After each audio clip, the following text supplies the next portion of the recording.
जिसके कान हों वो सुन ले, जिसकी आंखें हों वो देख ले। ये घटना 2018 था फ्रांस में। आसपास की भीड़ ने इसके लिए तालियां बजाई और आने वाले कई दिन तक इसकी चर्चा न्यूज़पेपर्स में और वायरल वीडियोस में होती रही। गसामा ने काम भी बहुत ही काबिले तारीफ़ किया है। बाद में जब गसामा का इंटरव्यू लिया गया तो उसने कहा कि मैं इस बच्चे को ऐसे देख करके अपने आप को रोक नहीं पाया। गसामा सिर्फ 22 साल का एक लड़का ही था जब यह घटना हुई थी। कुछ समय बाद फ्रांस के प्रेसिडेंट ने इसके लिए फायर डिपार्टमेंट में एक जॉब ऑफर करी और आज ये एक फ्रांस का नागरिक है। 4 साल के बच्चे की जान बचाने वाला स्पाइडरमैन। 100 साल पहले जर्मनी में नाजी पार्टी एक मुद्दा उठाती है कि हम आर्यन रेस के हैं और हम सबसे ऊंची नस्ल के हैं।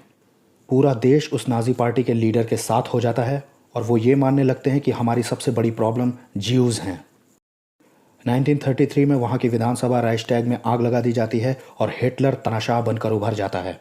वहाँ यहूदियों के लिए और आर्यन नस्ल के लोगों के लिए अलग नियम बनाए जाते हैं। वहाँ लीगल कर दिया जाता है हत्याएं करना, चाहे छोटे बच्चे हों, चाहे औरतें, बूढ़े, जवान कोई भी हों। अगर वो यहूदी हैं तो वो हमारे देश के लिए खतरा हैं, उनका मर जाना ही अच्छा है। अगर सरकारें किसी चीज़ का नियम बना दें, ज़रूरी नहीं है कि वो सही ही हों। आप भी अपनी आवाज़ उसके खिलाफ उठा सकते हैं। चलिए अब आप अबॉर्शन के यानी गर्भपात के खतरनाक प्रोसीजर को भी समझ लीजिए कि आखिर ये किस तरह से किया जाता है। A late-term abortion is done in 2 ways. ये औरत ये बता रही है या तो बच्चा काट काट कर निकाला जाता है और या तो उसके सिर को पिचका दिया जाता है। ये डॉक्टर ये बता रहे हैं कि हम इस इंस्ट्रूमेंट से बच्चे के सिर को कस के दबा देते हैं जिससे कि बच्चे का दिमाग सफ़ेद द्रव्य के रूप में बाहर आ जाता है। और इनके साथ कई बार ऐसा होता है कि जब बच्चे का चेहरा बाहर निकलता है तो वो इनको घूरता है, दर्द से चीख रहा होता है। तो वो डॉक्टर जो अबॉर्शन को परफॉर्म कर रहा है वो उस बच्चे की पूरी बॉडी को बाहर निकाल लेता है। सिर्फ सट कर कुछ कह सकते हो, उसे मार सकते हो, लेकिन इससे मासूम और कौन होगा जो आपका कुछ नहीं बिगाड़ सकता।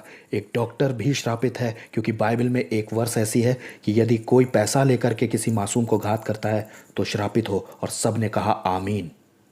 लोग पैदा होते हैं वो सब सेक्स से ही पैदा होते हैं सिवाय एक के, उसका नाम था यीशु मसीह।